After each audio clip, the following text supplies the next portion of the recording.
Welcome to the SQL on Rails screencast. This is our first production. We're excited for everyone to join us on this project.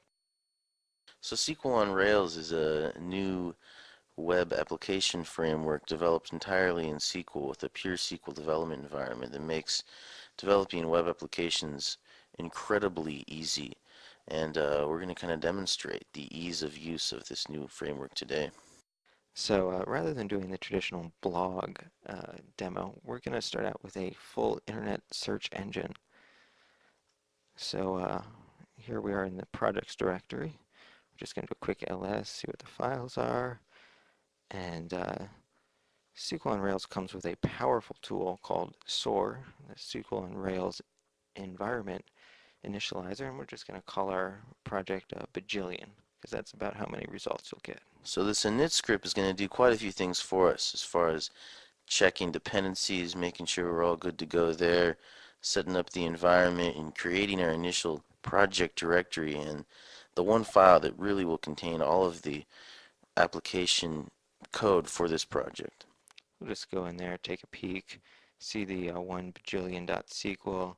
It's just a small file with a bunch of, headers and templates and stuff. It's only about 74,000 lines. It's just the bare bones minimum code boilerplate just to kind of get an application running in SQL on Rails. This is really all you need. You just run mysql-f and then the file name, and it pops up the server. There it is. Now with the server running, we can go ahead and check and see what we got.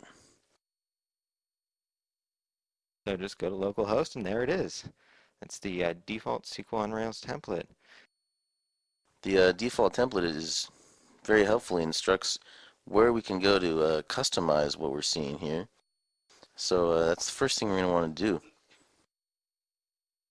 We're just going to stop the server here.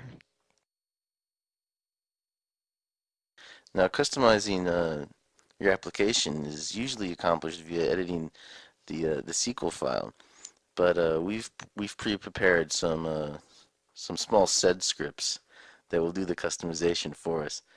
So there's the sed script. We're just going to pipe that into MySQL. It's really just doing some minor text transformations on the source file. I mean, you can figure out the details later. It's all in the documentation. We don't want to, take time in this screencast. But you see it's already updated the application. We'll just start the server again and refresh. You can see just did some minor changes here.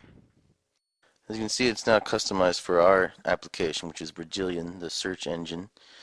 So the text kind of reflects our own, personal needs for this application after just a few small changes to the source file. Now we're going to go ahead and stop this server.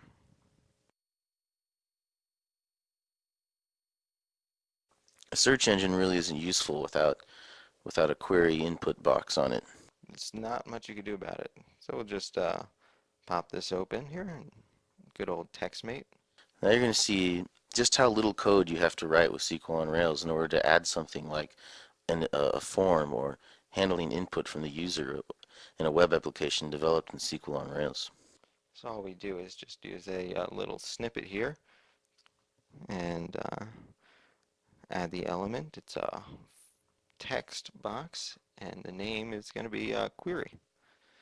And we just save this. After saving the source file and restarting the SQL on Rails development server, we can then go refresh our page and see our changes in action, just like that. Might as well give that one a try, huh? So we'll just search for cool people. Always looking for some cool people. Ah, Oh, whoops. not found. Of course, that's to be expected. We haven't actually created that page yet. So stop the server. Does a little cleanup there. Okay. Just jump down somewhat down the file. Go to the standard new pages area of the file, which is always at line 54321. And we got to specify it here. SQL on Rails is powerful, but it can't read your mind. Not yet, anyway. So here we just say that we're adding the query page, and got to let it know the type. And here's another little TextMate snippet. So here we're just going to create a new page. It's It's really amazing how little code it takes to add pages to your application. Just do sort page tab and it, inserts the standard boilerplate. Fill that in, let it know it's the query page. It's really amazing that just to create an entirely new page, you only need maybe a few pages of source code. So here's where the complex business logic goes of your application. For this search engine, we're just going to do a select star from the internet and use a good old SQL where content like and use our criteria.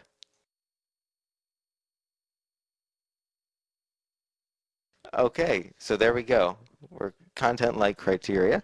We're going to save this one. It's a fairly basic search algorithm, but it'll get the job done. This is actually what Google used when they first came on the market. All right, so we'll go back and submit the query again. You can see the query went through and it seemed to work fine, but no results were found for cool people. That's probably because we haven't loaded the internet yet into our database. Now, luckily, earlier today, expecting this screencast, I did a MySQL dump of the internet down to my desktop. So, That was good thinking. yeah, so there's the SOR import command, and we're just going to feed it the file, and desktop there, the underscore internet dot SQL. Hit enter, and it's importing. Boy, the internet's getting larger these days, huh?